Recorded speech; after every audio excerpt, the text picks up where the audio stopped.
Great, thank you. You can hear me? We can, yep. Excellent. Okay, so I want to, so as I said, my name is Brian Wagner. I do a podcast, so communication is super important to me.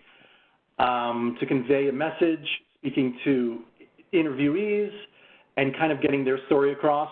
So that's why communication, I thought this would be a great topic for me to cover.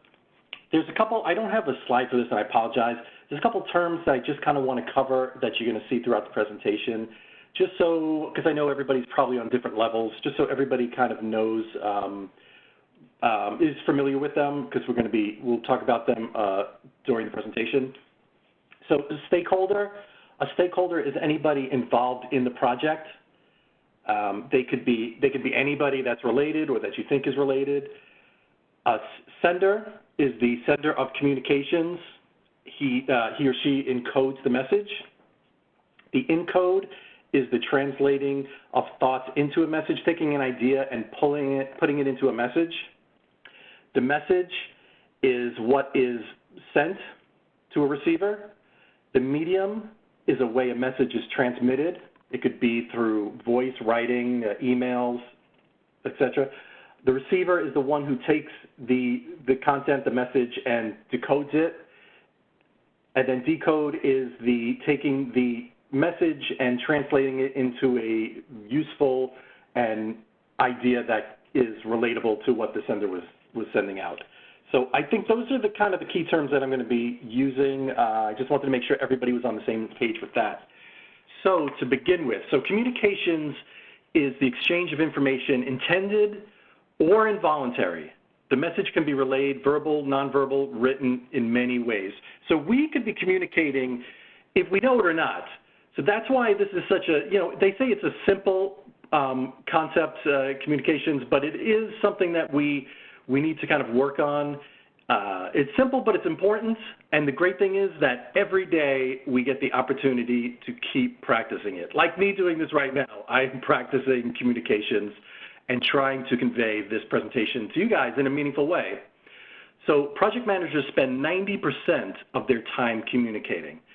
So as you can see from the chart, 90% is big. So that's why this is super important. And it could be done voluntary and involuntarily. So there's a lot of things that's being conveyed. If you're taking the PMP exam or you're studying for it, usually you see that it's a question, the percentage, just because it's such a big point that they really tried to drive home.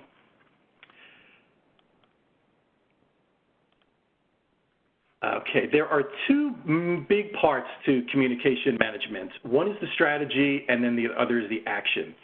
So the strategy is the planning that you're doing for a project. So one of the things, I'm going to say this a few times just because it's important and you really need to grasp it, is that when you're doing communication management, this is for a very big project that you're working on. This could be a team of 300 people. This could be people in different countries.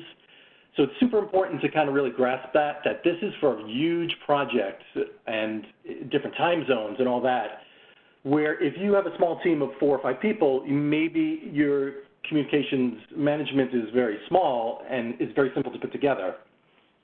So I worked on a project where we did our communications plan, and it took over a month to do it. So it wasn't the only thing we worked on in that month, but this was something that was iterative, where we kept adding to it. So we worked on the plan, but we worked on other things as well. It's just to kind of give you an idea that, I mean, it could take, you could take as small as a week, but it could take as long as 6 months. So the project I worked on was a month that we worked on this, and that entailed getting the stakeholders information. We had teams in Eastern Europe, Midwest. We were located on the East Coast. The client was on the West Coast. So there was a lot of things that we needed to account for. We needed to account for time changes, time zones, holidays, cultural differences in operations, days off, tech environment.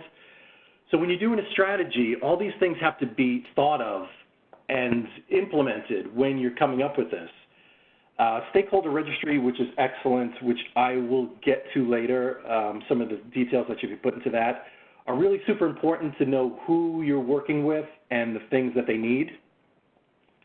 Action is also important too. So when you're doing a communications management plan, it's not passive. This is a proactive. You need to make sure that stakeholders are getting the information that they need correctly. If changes need to be made, if people are changed, that needs to be addressed. So there's a lot of things going on that you need to be very active with this.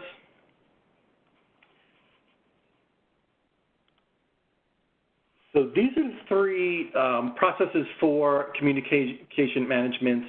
There's the planning, there's the manage, and there's the monitor of it.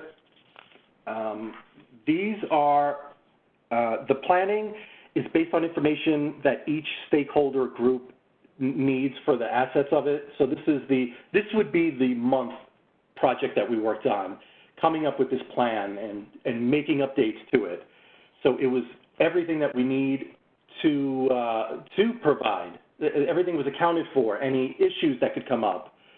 And the reason why it takes a month is you have to reach out to all those stakeholders. It takes time for them to maybe get back to you. There is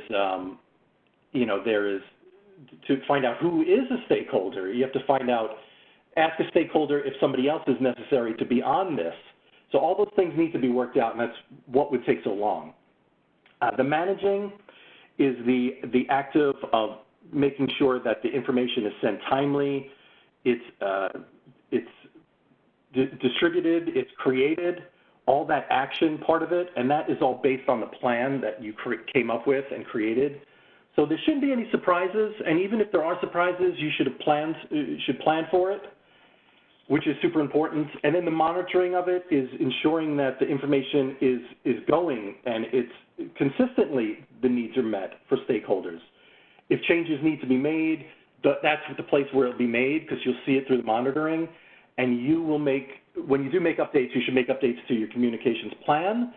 So in the future, it could be used again.